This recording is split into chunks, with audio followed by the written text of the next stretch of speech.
This is Jamie Drummond for Good Food Revolution. We're recording an episode of Jamie Drummond on food and wine and knives today with Chef Jeffrey Elliot, who is the Director of Culinary Relations for Zwilling Henckels, USA, and also Executive Chef for the same company. How are you today, sir? Very, very good. Now, we're here to speak about knives. Now, what can you tell me? What do you look for in a knife? Well, these two knives look identical, right? They're a piece of metal and they're a piece of handle. And the price for this one is $150 and the price for this one is around $500. Now, they're both a piece of metal with a handle on it. So what makes one $150 and what makes one $500? There are some other differences in this. This is a German knife, this is a Japanese knife, this has a bolster, this has no bolster. But let's talk about the key thing that causes differentiation in knives. And that is the ingredients. Just like ingredients in a dish, if you put truffles in something, it's going to cost more. If you put foie gras in something, it's going to cost more. You put caviar, it's going to cost more. In a knife, that key ingredient is steel and the quality of steel. This knife is made from something called special formula steel. This knife is made from something called, it's either ZDP 189 or VG10 steel.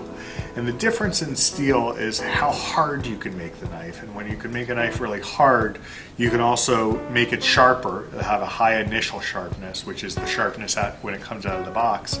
And then will hold on to the edge for a long period of time, called edge retention. This is measured by taking a big stack of paper and making a single slice and then counting how many pieces of paper you cut through. That's your initial sharpness. Oh.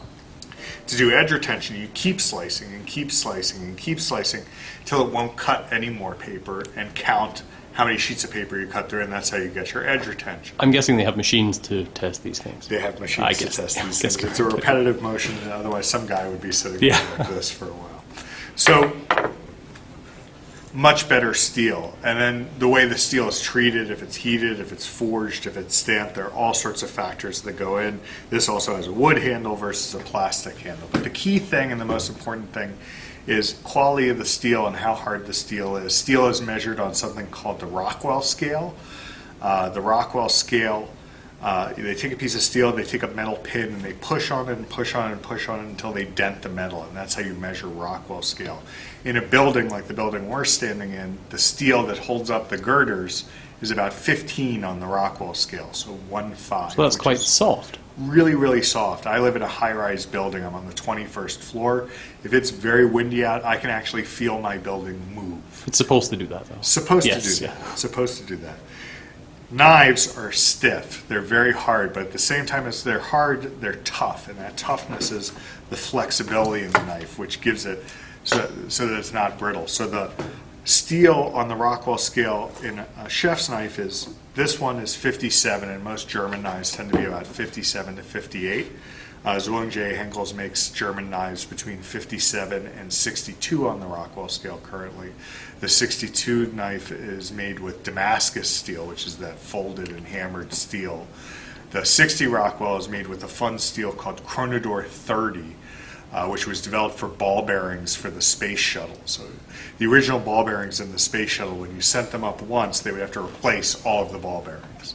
With Chronodor 30, they last 30 to 40 launches, the ball bearing. Oh. So when you translate that to a knife, that's that toughness that it gets. That means extreme edge retention, corrosion resistance, rust resistance when you do that. When one is looking for a knife or shopping around for a knife, is that a question that one could ask the supplier, ask what the knife is on the Rockwell scale? And that's why it's important to go to a good store that really understands their knives. And this could be chain stores and this can be independent stores. You can always buy your knives online, but it's always best to go in and handle a knife. Now the hardness of this Japanese knives tend to range from 60 to 67 on the Rockwell scale. The 67 is rare. This is 66 on the Rockwell scale. For the home chef, which knives would you say were essential purchases? How many knives do they need? Do they need one of these sets with maybe 40 or 50 knives? Or what are the essentials that the home chef should have? There are, let's say, there's the three most important are to have a chef's knife, which this is, which you'll sometimes hear called a gyuto if it's Japanese. Okay. You'll hear it called a French knife or a cook's knife.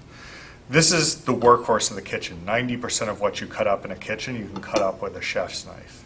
The next most important knife is going to be a paring knife, which if you look at it, really just looks like a miniature version of a chef's knife, and that's what it is. It's a miniature version of the chef's knife. Cut big things, cut small things. So you should be able to do most of your work with those two knives. With those two knives. Okay. Now you also need a serrated knife for cutting things that are hard on the outside, soft on the inside, and that's bread. Basically just bread and, yeah. Bread.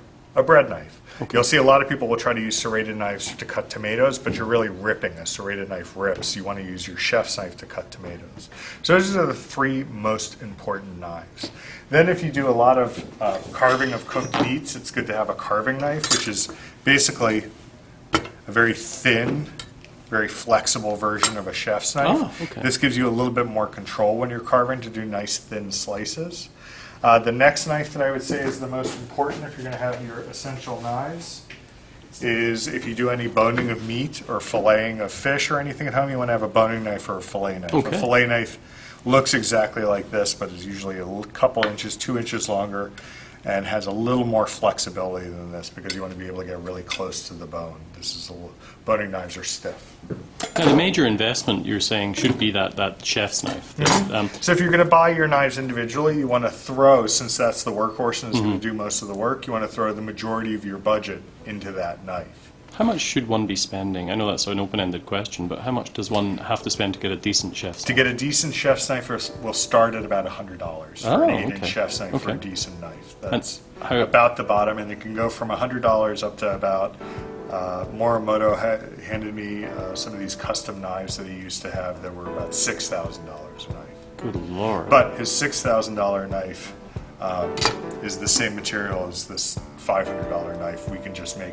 His was a guy that just makes them by himself, whereas this we make $100. I understand, yeah. Well, thank you very much for joining us today at Good Food Revolution. I'm going to try and smarten up some of my knife skills through reading your book and impress my girlfriend, and hopefully my friends when they come around. We look forward to catching up with you at some point in the future. Thank you. Thank you. Bye-bye.